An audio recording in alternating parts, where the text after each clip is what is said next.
we're trying to do in this video is sink this pattern down, presupposing that this is sheet metal. This could be scorched, burnt, laser cut, if you're trying to go for some type of sci-fi image here.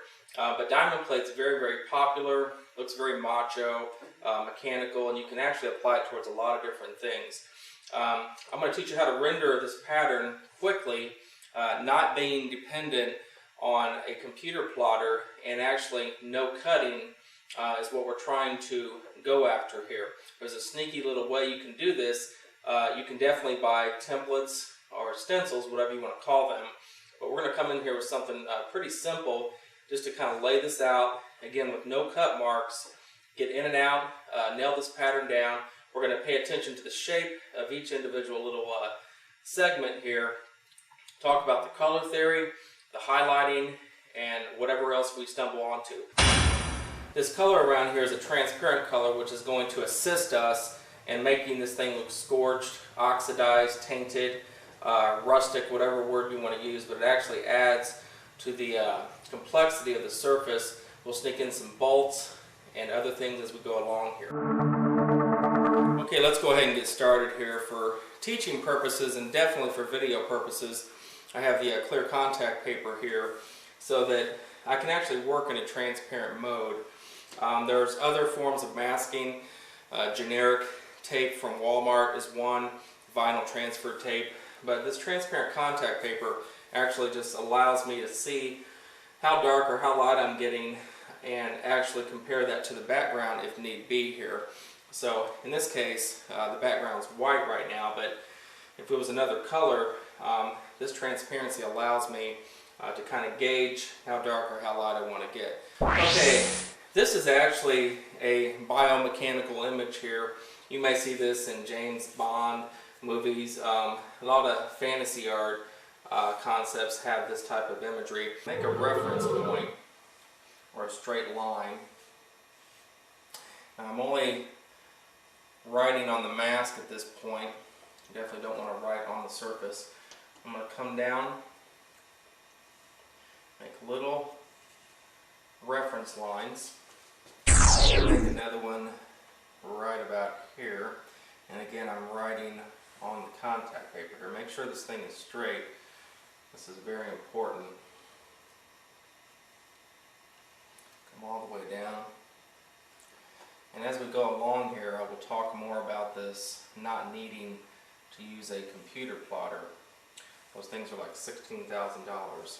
Okay, let's go ahead and get on to the trick here. I've taken a colored pencil, as you can see, and the back end of the colored pencil is actually totally flush, okay, totally flat.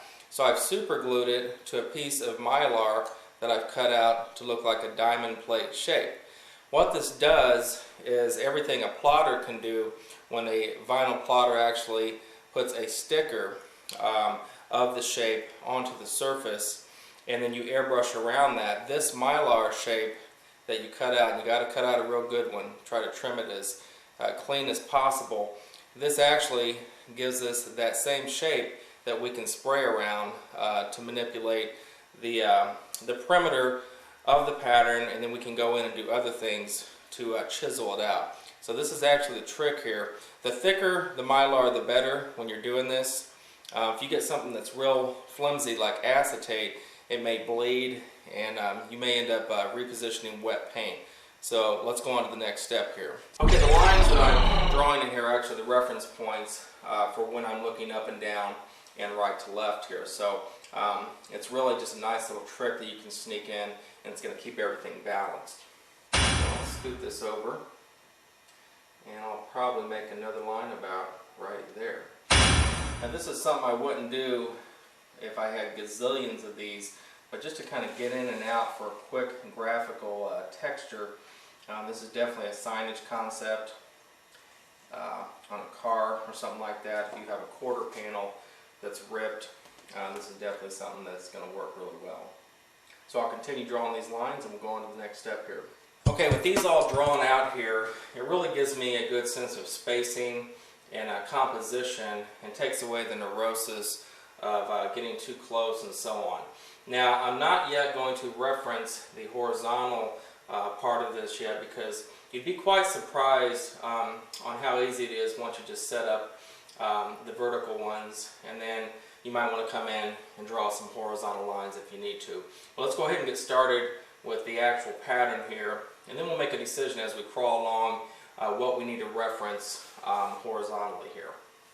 And moving on here, I got the Aztec 4709 double action airbrush here. And the first thing I'm going to do is go ahead and smoke out these shaded areas here.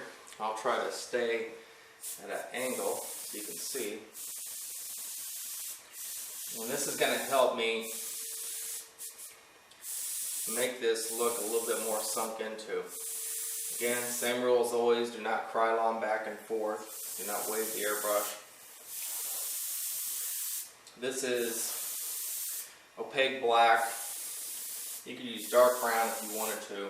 This just kind of sets up a sunk-in type look.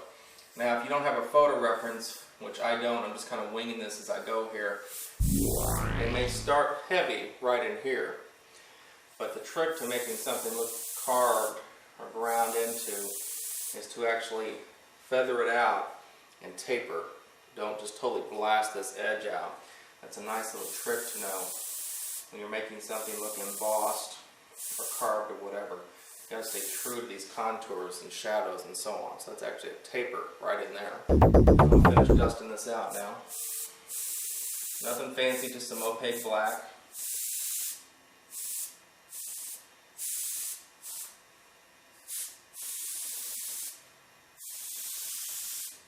Now up in here also there's going to be a slight taper.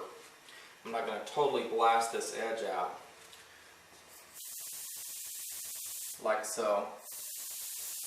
Let's feather that out. Same thing up here. It's going to really kill the dimension and the look that we're going for if I just totally shade this thing black all the way around. A lot of my students do that, and it takes some discipline to try to chill out. Same thing up here. It's going to be dark. Just come down a little bit. I'm going to stay void right in here. Just pay attention to your photo reference.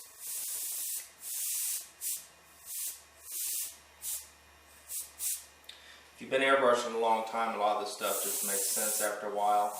There is a universal logic to shading. It's very hit and miss.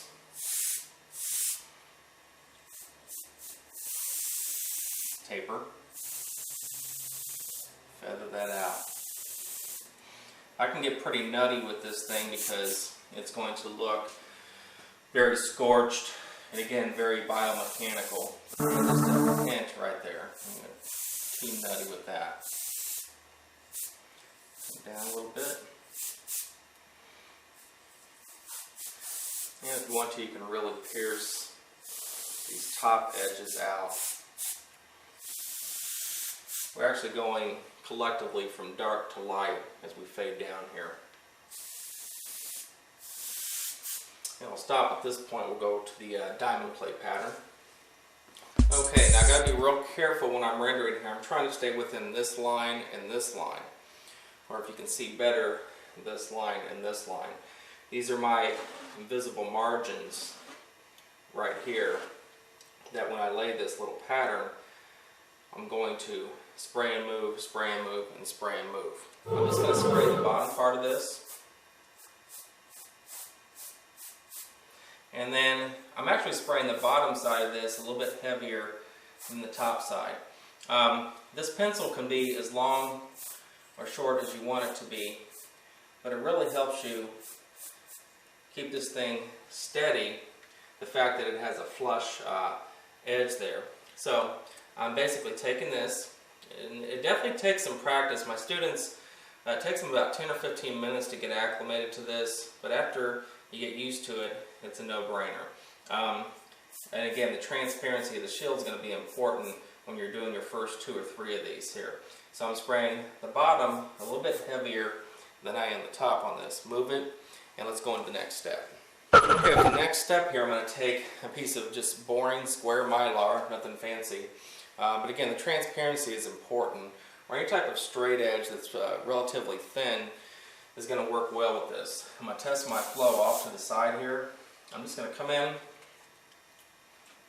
and just do a basic edge through the middle here. This may seem very mechanical at first, but actually once you get this little system down, you can actually start flying. So I'm going to split an edge like so, and then I'm going to come in here and pierce out these little edges on the perimeter of the shape here. That's how I did that one. Let me do the other side here. You got to be careful with this. You want to make sure that all the water's out of your airbrush. Boom, you nailed it. And then come in here and dust a little bit if you want to. And you can basically emphasize this and re-emphasize this as much as you want. And this actually basically just gives us more dimension as we're crawling along here. Again, there's no cutting when you're doing something like this. You can see it looks pretty believable pretty quickly. Now again, if you're doing a huge tool locker or something like that, this may not be the technique for you, but for an isolated shape or just a kind of a signage concept or a quick graphic, you're going to be amazed at how realistic this looks as quick as we do it. On this side, again, darker on the bottom and lighter on the top. What's pulling this off is the actual thinness or the mill of this material here. I'm going to come in, split this edge, one, wipe it off, two, can even nail this one down. No particular order, it's up to you, it's art. And one thing I like to do is really, just like with chrome, you can do these little piercing areas. Makes it look pretty believable. Let's go in and nail this one down a little bit more. We'll get into chrome later on.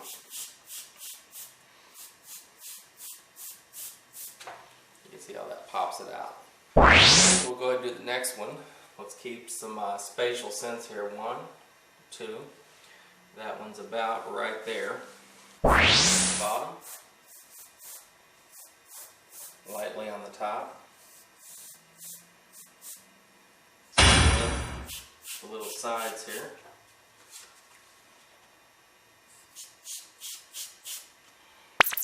And I like doing this. One, two. Kind of keeps the continuity here. Here's that area, and then that area. And right here you can see I'm spraying on the mask. Take advantage of that little mask to get your flow going. Okay, we're going to keep continuing down here, and then we will go on to the next row, and we're going to turn our little toy this way and crawl along. Okay, since I have 3 or 4 of these things done right now, it might be a good time to come in and try to make a horizontal reference point here. So now I'm going to take the ruler, slide it down, and make sure that the ruler's flush with these lines here. And again, I'm drawing on the mask to reference how I should go across this thing. I know a stencil is a quick and easy way to do this, but this actually gives you a lot more dimension than a stencil does. So if you get the system down, and you've done this a few times, it actually, again, goes pretty quickly.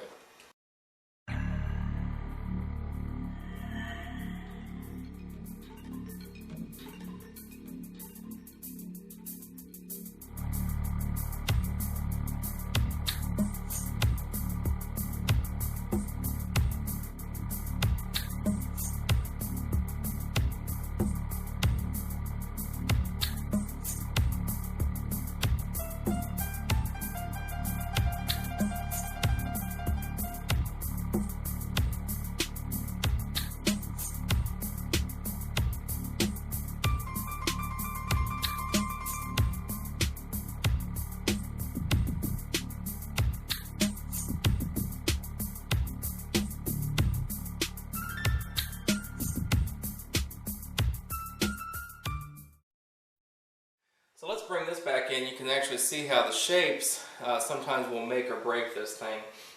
Again, this is the first one that I did, and I don't know if I'm really digging the football type of shape. So what we've done is paid attention to some of these things over the years, and squeezing these in a little bit actually makes them a little bit more true and on point towards the shape.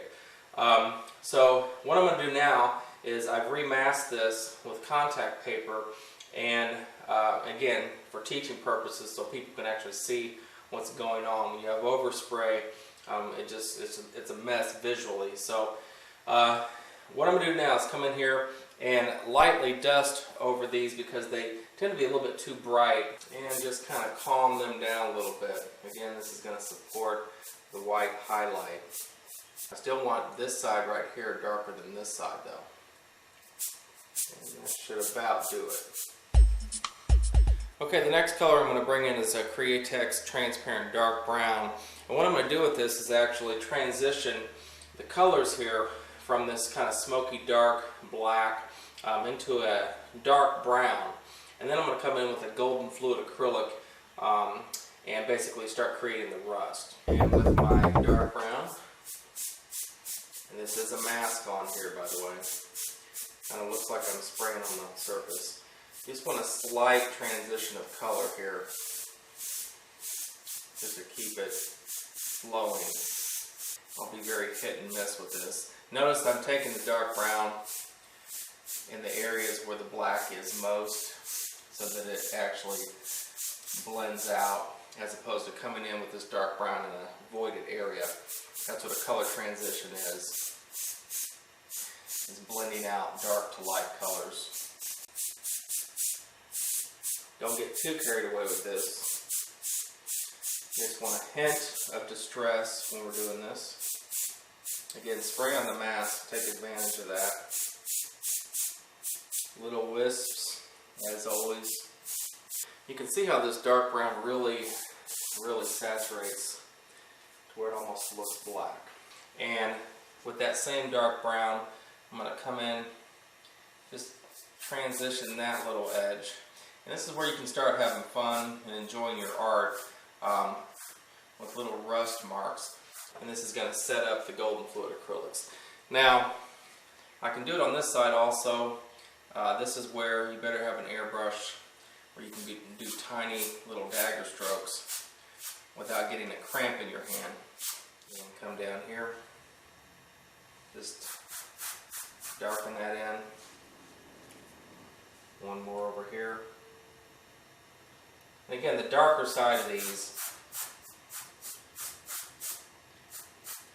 and this is actually going to really give this thing dimension. Tiny little dagger strokes.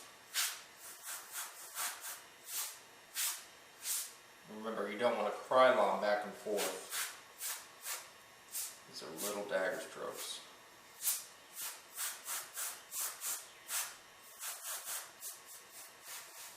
Even if you accidentally put a little spot on there, it still works with rust.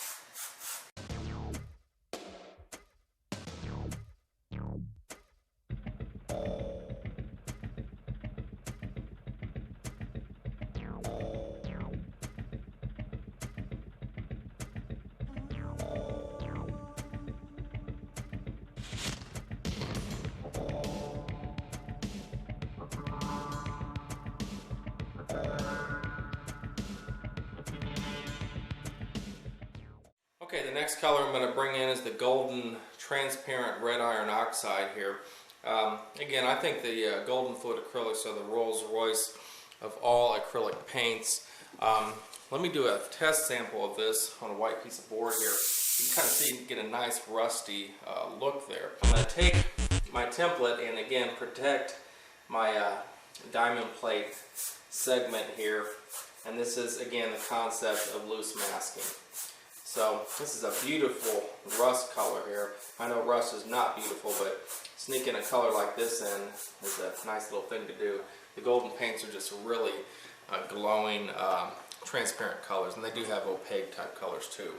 I'll protect this area here, and again little dagger strokes, and this one over here. Just kind of get in and out, just transitioning from dark to light here.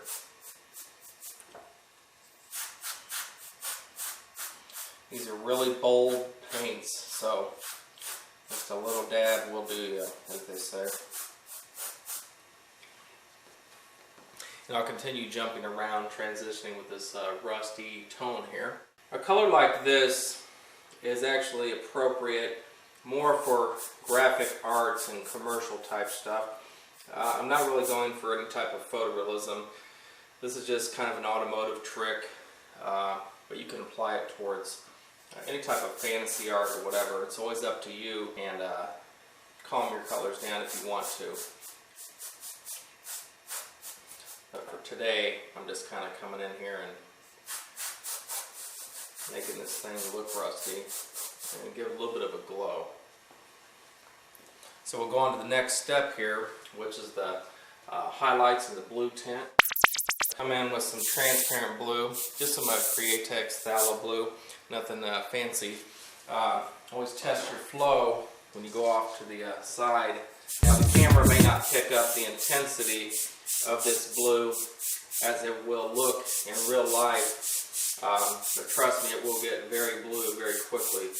This phthalo blue is a very powerful, strong color. So I'm not violating my tinting distance. And I'm going to stop here pretty soon because you can kill it. The reason I'm doing this is just to basically give it a kind of a mystical heavy metal quality. On my electro skull video, I came in at the end and lightly tinted the skull. It just gives it more of a fantasy slash heavy metal type look to it. But the blue also supports this white highlight. If I would have came in with my white on the really light side of these diamond plate patterns, the white may not be as pronounced. So I want to make sure that I have some type of tone where it'd be gray or a mixture of blue that will support the white highlight. So I'm going to come in with the white now and kind of pierce out a little glowing area here on the top part of these. And let's just take some opaque black and smoke these down a little bit more. If you want to, you can also come in and lightly put some soft stripes through this. Don't get too nutty with these soft stripes, just an indication that there's other type of metal distress going on.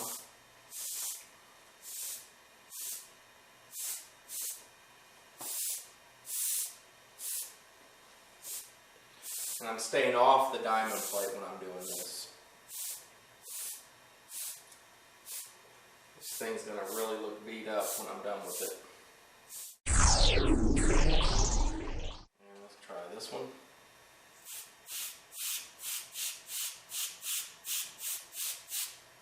Sometimes if you come in with a heat gun or a blow dryer, it actually speeds this process up a little bit. And you can see how that gives it a nice little glow there.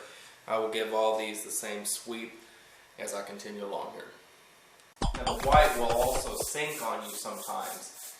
If it does, just come back in with the heat gun and some more white, and you can pronounce it back out. You can see now how that gray actually supports this white. And now that the inside of this image is relatively done, I'm going to start taking off the mask here.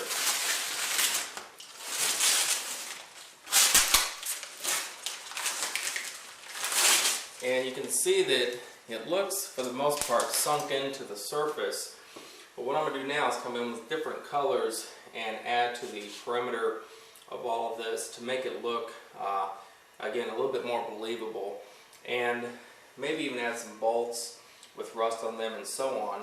And then we'll call it a day after that. Okay, I think I got a pretty good flow going on the inside of this image. But let's take some transparent light brown. This is just Createx light brown. And this is the beauty of these transparent paints, is that as long as you keep this thing straight on, you can actually control crawling around this thing. And I'm not saying you don't have to be careful, because you definitely do not want to trash your diamond patterns here. But just lightly come in and dust this thing out. Just a light amount of tone here on some of these bigger areas. Doing this with the light brown will actually make this more believable that it's scorched, laser cut, whatever little synopsis you want to attach to it.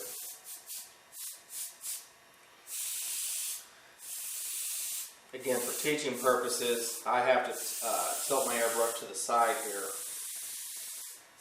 But you always want to try to keep your airbrush straight on, unless you're doing lightning or something like that. The ones who can keep their airbrush straight on actually are the ones who have more control because of the overspray that you're slinging around. So now I can get into the fun part, which is creating even more distress. Again, I just have basic light brown with this thing. And I'm going to grab two hands here and keep all my flow and continuity going the same way. Again, you don't want to start not only crisscrossing the rust marks, but you always want to make sure that everything has harmony. And I will sneak in the dark brown in a minute here. These are little cat claw strokes, as I call them in class. I think the corners are a good place to nail these things down. And this just sets it up. I will still transition my colors. The dark brown will really pop this out, especially when I put bolts and stuff in it.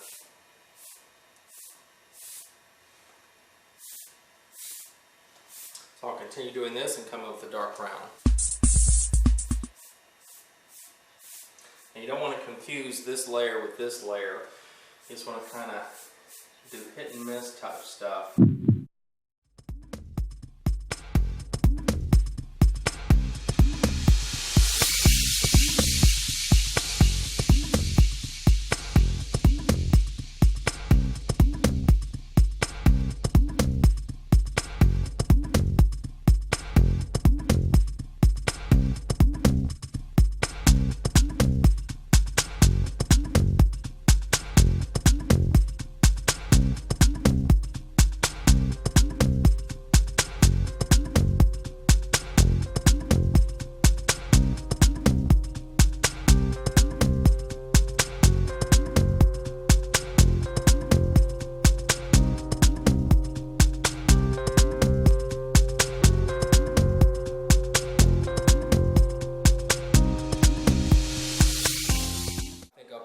Bolts in this thing here. Bolts are kind of fun to do. It's a quick little way to add another interest to what you're doing here. This is basically a circle template. You just get in. You can hold this free with your hand here. No need to spray glue it. But basically just come in here. I want to make sure this is totally lined up in the middle. These all, for the most part, need to match. I'm going to come in here and just do basically a sphere, like this. A little crescent moon here.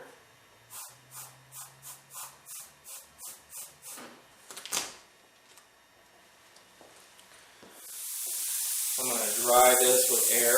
When you use a blow dryer, you can. All through the middle of it.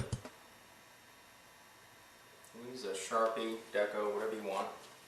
And we're going to scratch the right hand side of the line here.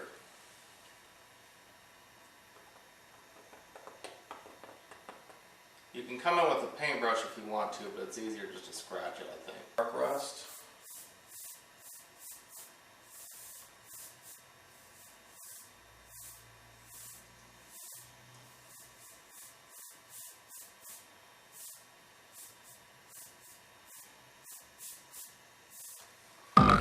Light color here, the golden color, and transition this down just a little bit. Don't kill it.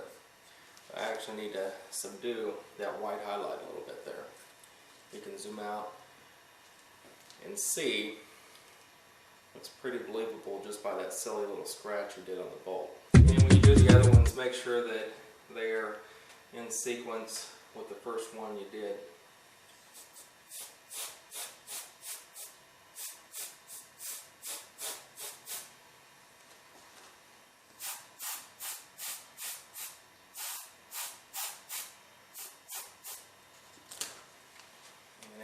Rust to these. Also, rust can also be going this way.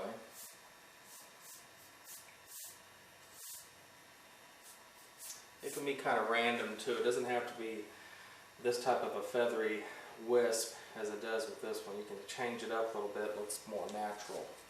And the last step here is I'm just going to finish popping this thing out with the dark brown wherever I see it being needed here. You can make this any color you want to, but again I'm going for more of a really old, worn look with this. I think it's important to fill the white areas in between where you cut and where this distress color starts. Go in and fill that in. I think it makes more sense to do so.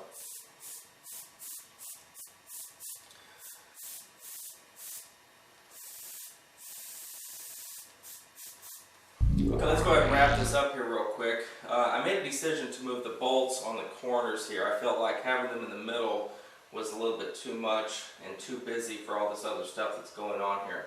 Came in with some transparent yellow and a little bit of deep transparent red, both from Createx, and it actually helps accentuate the rust pattern a little bit more. Whatever you do, just know that this diamond plate pattern can be used for anything, maybe an automotive application for shredders and rips and graphics. It could be a signage concept. You could definitely have this inside of letters. Put it on the side of a toolbox, a tool locker, what have you, and just use it for whatever you think is appropriate. So thank you for watching, and we will see you next time.